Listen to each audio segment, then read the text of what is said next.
So apparently something just will not allow me to record the Adventures of the Supersons because this is the third time I'm having to do it. This is the third time I'm having to do it. And the first time I had over 12 minutes of materials. The second time I had over 16 minutes.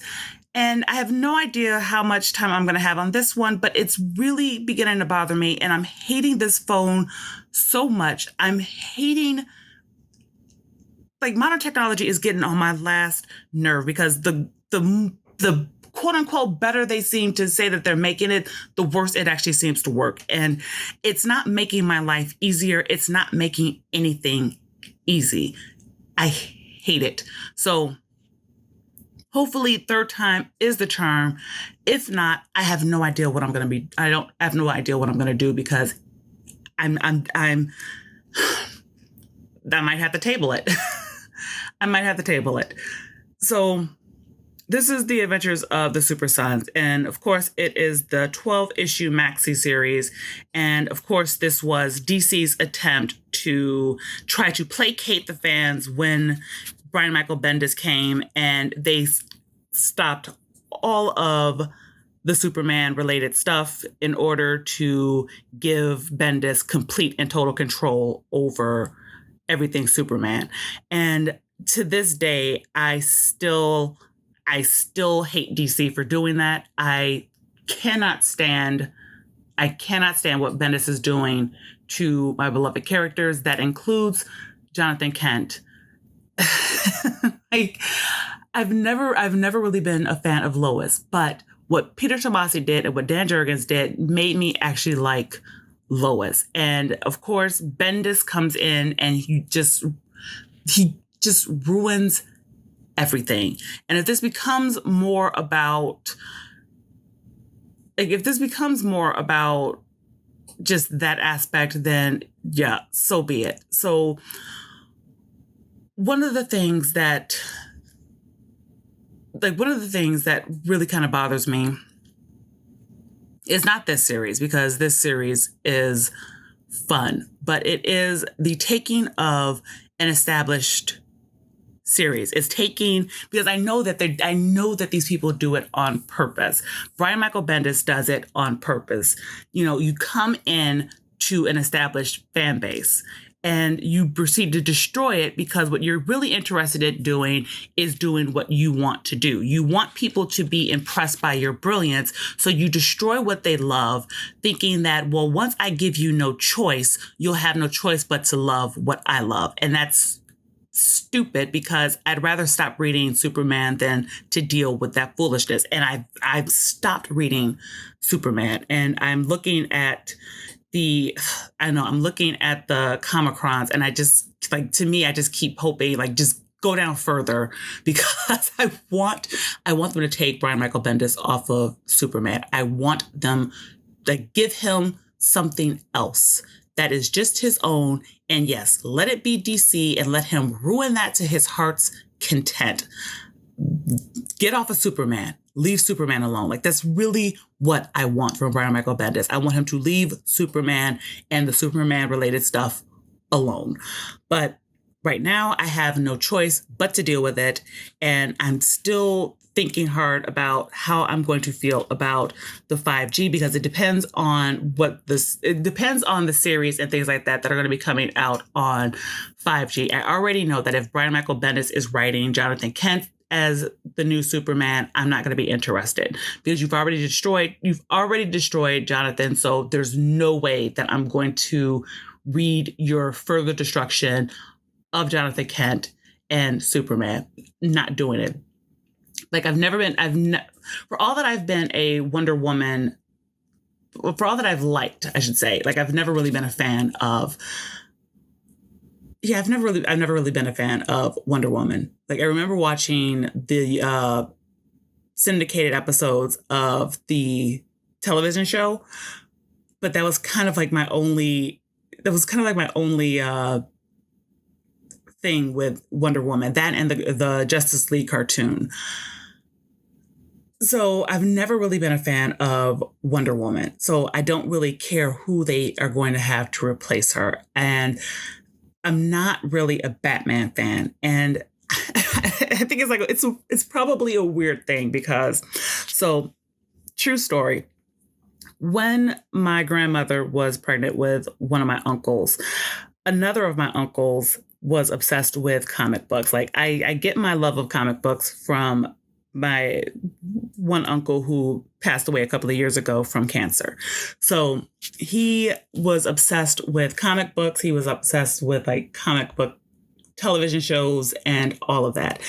And so when my grandmother was pregnant with one of my uncles, she asked, what should the baby's name be?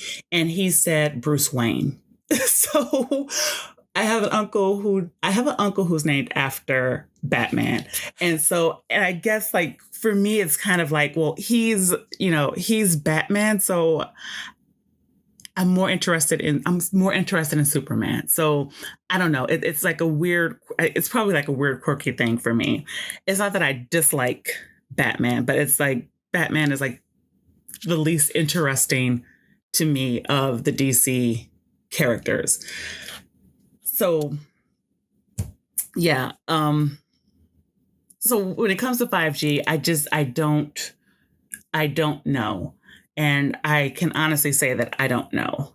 But as far as the Adventures of the Supersons, because yes, this was supposed to be a review of the Supersons, I liked it. Of course, I liked it. It's Peter Tomasi, doing what Peter Tomasi does best, which is writing kid characters. And it's basically, it's set after the time of the last issue of his Supersons run. So it's basically just us having a chance of having one last adventure with the boys. So it's bittersweet in a way because you know that after this, it was just done. And it's probably why it took me a while to get this series, because it was bittersweet, because I was upset, about not having any more adventures after this. And it was just too much of a reminder of what was lost when Brian Michael Bendis came to DC. But so this series, which I'm making myself sad. I'm making myself sad. So you have the boys fighting a statue of Superman. And it's just basically like their banter back and forth is perfect. Like their relationship is perfect. It's that reminder of just how well, Damian and Jonathan work together. You're just reminded of how much you just enjoyed the two of them together. And, it's set, of course, during their summer vacation. So, of course, they get out of school, they have summer plans. And, of course, as all things that happens in this kind of story, their plans don't necessarily work the way that they think that they were going to. So instead of having the Summer of Super, where they were going to do their training and work hard together and learn how to, be even better partners and whatnot, they instead get attacked by,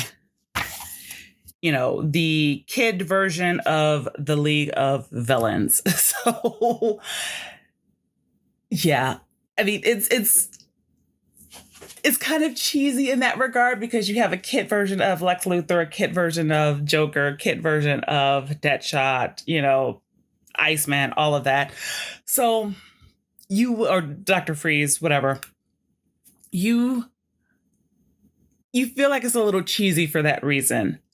But the way that he plays it off is actually really good. So what you have is a story of these kids coming from a different planet. And on that planet, there is an obsession with Earth's heroes. And so these kids grew up basically watching the Earth's heroes in action. So you have here Rex Luthor, who decided that he just did not want to see the heroes as being heroes. He saw the villains as the real heroes. And so he decided, you know what, I'm going to basically take on the look of my favorite villain, who is Lex Luthor, and I'm going to call myself Rex Luthor, and I'm going to get all my friends and we are going to become villains ourselves. And so that's essentially it. It's basically,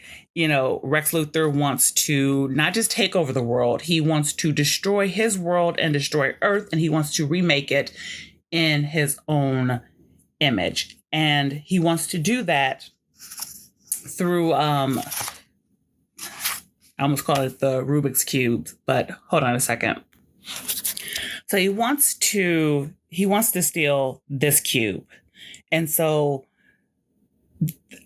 I forget what this cube is called, but I remember the hypercube. There we go. The hypercube. And I remember that it was like there was talk about the hypercube in one of the issues of Tomasi's Superman run.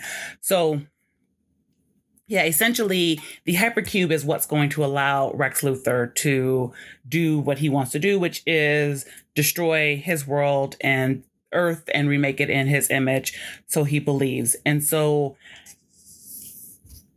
like Tomasi does a really, really, really good job of just making you hate Rex Luthor as much as you hate Lex Luthor. He really does. And there are some really interesting kind of twists and turns. Like one of them is that Kid Joker is not who you think that he is. He, because these are kid versions who are not actually related to the villains, but are, but were created to look like and are told to act like them. So you're going to have, your kind of mutiny. And it's kind of interesting that it was Kid Joker who is the one who kind of was having the mutiny. So it's definitely fun. It's definitely bittersweet. It's definitely something that I know that you're going to enjoy if you enjoyed the Supersons. And I mean, as for this series, it's really kind of straightforward. It's kind of like how I felt about the Bane one. It just was a fast-paced 12-issue nonstop action kind of romp. And I love it for that reason. But I mean, and I love it for that reason. This is kind of a series that I probably would read again.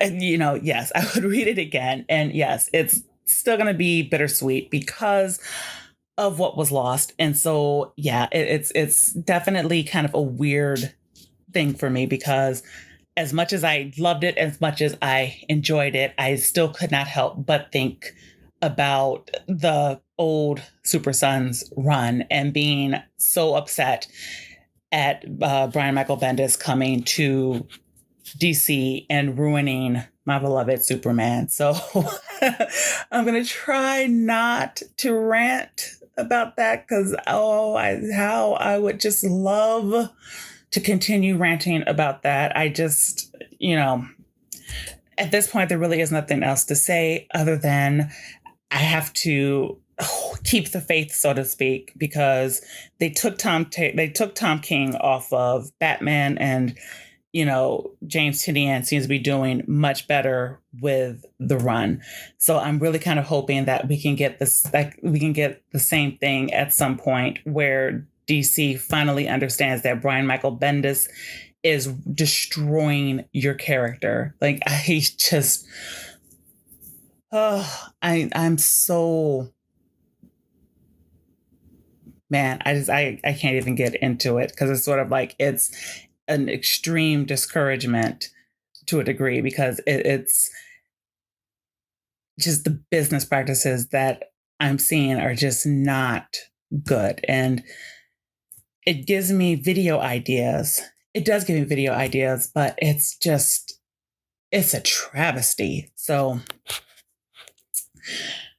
Anyway, if you like this, click the like button, click the subscribe button, do the bell stuff for notifications, share this, do all of that. And I will see you on the next video. Bye.